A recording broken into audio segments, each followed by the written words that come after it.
Titanfall 2, you know, 1 definitely came out on this generation, but you got to go with 2 because they kind of dropped the ball on 1. They thought it'd be a good idea to come out with just a multiplayer game, which, don't get me wrong, it's a hell of a multiplayer game, but when you leave something like that out of it, you just always kind of feel like something's missing because you need that kind of thing to go in there and fill it out, especially for the people that don't like competitive multiplayer. But 2, man, they knocked it out of the park. That year it came out, it was probably one of the best single-player games there was, man. I mean, the storyline was very cohesive, and you cared about the characters, even though, you know, your robot at one point, you know, you have to basically kill your robot. You sacrifice it, and it pops its head open and gives you the smart pistol back from the first game.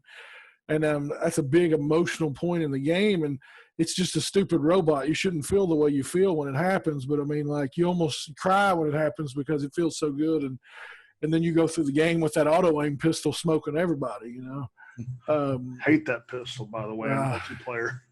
Yeah, it's something else. But that definitely those guys at Respawn, even though they kind of changed around a little bit from the original guys that came over from Infinity Ward, they know what they're doing. I mean, they probably made one of the greatest games of all time in Modern Warfare.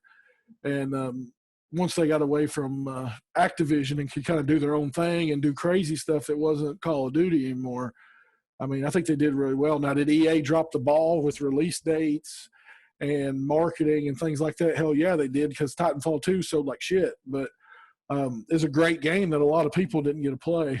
I still play it. It was like I like both Titanfalls a lot. I haven't even played the single player. I only played the multiplayer on both of them. I didn't even realize there was much of a single player in part 2, actually. Oh no, I went straight into the multiplayer on it as well. But the multiplayer is great on them. Like, it's the bots in those games like make the game so much more fun. Yeah, because it's almost like playing a single player game inside a multiplayer game. Yep, farm some bots, get a mech, go start wrecking stuff, and yep. I'm sorry, a Titan. It's a Titan. A Titan, yeah. A Titan. But both of those are great games. What's really that's kind of sad is like the way they did with the marketing with it, because like you'll find both of those games for like $5 with all the DLC. And I don't think anybody's still buying them. When Titanfall 2 came out, it was sandwiched between Battlefield and Call of Duty. You know, it came out in a month span that Battlefield and Call of Duty came out, which is weird. You know, if you got a game like that, why wouldn't you release that in the spring or something? You know, when there's no games coming out, you know, or in the summer, give it a little time to breathe. But, you know, it's EA, what do you expect? It's only been voted the worst company in the world hundreds of times. So